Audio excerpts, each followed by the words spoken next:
in her first television interview to a private channel after the budget. Nirmala ji, thank you for giving us the time to Network 18 for this exclusive interaction. Nirmala ji, in some senses, it was one of the most challenging times for you to present this budget. GDP growth at a low of 11 years, private consumption at a low of 7 years, whole macro numbers looking downwards at historic lows. What were you really thinking of when you were presenting this budget? Did you have to balance a lot of factors? You had to keep growth in mind on one hand and all the rest of it on the other. Absolutely. It was the desire of the government that we address every section which was expecting something out of the budget, if possible. So our attempt was to make sure that we came up with something which would boost consumption, put money for investments and creation of assets, and with private investment being at their pace, and I'm sure they will catch up also.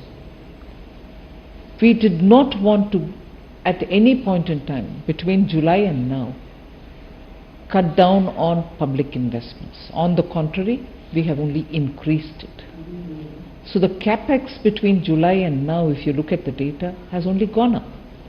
So in a way, we were very clear that whilst we were addressing the supply side issues, it was time for us to make sure that the consumption and also investment, because we wanted to boost demand, had to be kept up.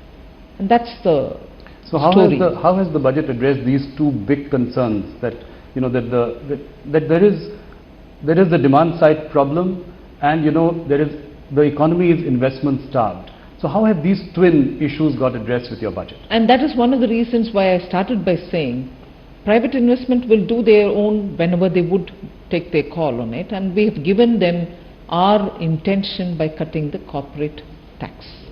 We brought it down to a lowest level. So we wanted to tell them, we believe now that you will make decisions with such an attractive tax rate. But from the other side, from the government side, we wanted to make sure the money was going for investment, and that is why the Prime Minister's announcement on Independence Day, Red Fort address, he spoke about 100 lakh crores in the next 5 years. We didn't wait for the 100 lakh crores projects to come. We ourselves spent a lot of time talking to states, talking to different private sector people, and putting together a pipeline of 6,500 projects, some of which are greenfield, some of which are brownfield, but all of which, if only attended to through state governments or through private participation with central government, can make a big difference to the entire environment. One, by creating the assets in the infrastructure sector, and two, by making sure that the cascading effect of that will bring in positive impact on industries like cement, iron and steel and so on, and also give in situ employment opportunity for a lot of people. Now, if that is the way in which we wanted to make sure money was going for investment, I was not just talking off the cuff. One investor facilitation center is being started. Sovereign funds who have all in the last 6 months been contacting us because they see India as a very positive investment destination. They want to come and invest in India. For them, we had to keep the pipeline ready.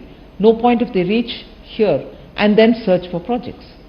More than that, we've also given them concessions in our fiscal policy. We've given them tax concessions so that if they came and specified, while giving the tax concessions, specified that if they were going to spend it in infrastructure, lock-in period being a certain number of years, 3 years, we will give them the concession. All this has been tied up. So we are not talking today for it to happen some years later. Everything is kept ready.